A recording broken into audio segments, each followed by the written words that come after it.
Imagine reincarnating into a completely new world with enough raw magical energy to instantly erase all human existence. Will's daily life has little in common with heroic legends. He is the eighth son of a noble house that exists in name only, eating stale bread and watery soup while his family desperately maintains a respectable facade for the neighbors.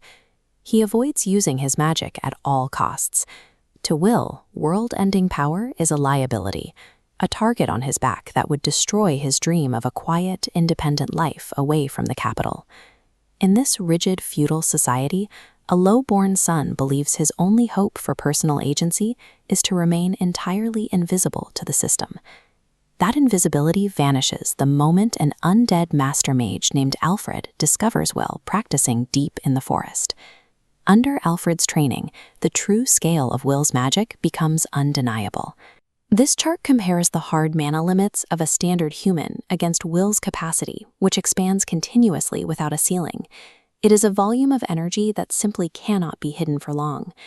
Alfred warns him that if the nobility discovers this magnitude of power, it will trigger a succession crisis.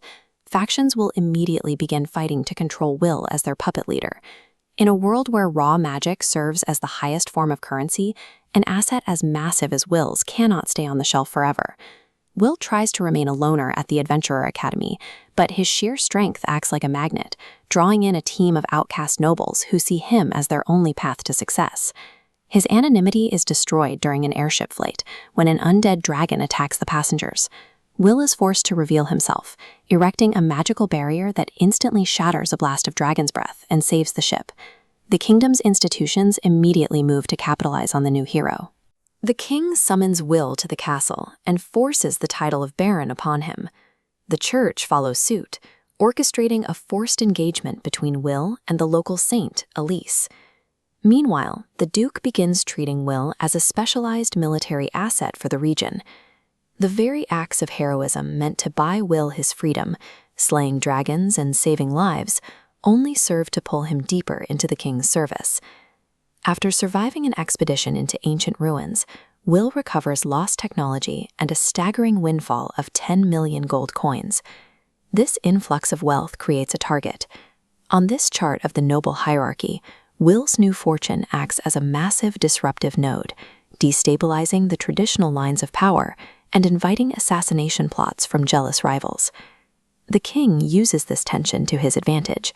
He intentionally frames Will's success as a challenge to his own older brother, Kurt, using Will's fame as a tool to destabilize an incompetent vassal. Will tries to stop the escalation by offering Kurt financial support and a peaceful way to share the land's development, but Kurt is too far gone.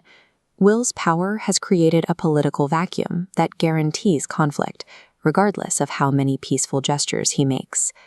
Surrounded by the king's traps and manipulated by his own advisors, Kurt reaches a psychological breaking point. In a fit of paranoia, Kurt activates a cursed artifact called the Flute of Evil, but instead of granting him power, malicious spirits violently consume his body, turning him into a mindless monster. With his brother's soul already gone, Will is forced to use his holy magic to purify the creature, effectively executing his own brother. Will possesses enough magic to level a kingdom, yet he was powerless to stop the political machinery from grinding his family to dust. In the days following Kurt's death, Will stops chasing the dream of an easy, quiet existence. He realizes that by trying to stay out of politics, he left a void that was filled by corrupt schemes and unnecessary death. Will accepts a promotion to count and takes direct command of the kingdom's undeveloped southern lands. Will's safety was never going to come from a quiet life. To protect his family, he can no longer hide from the political machine. He has to command it.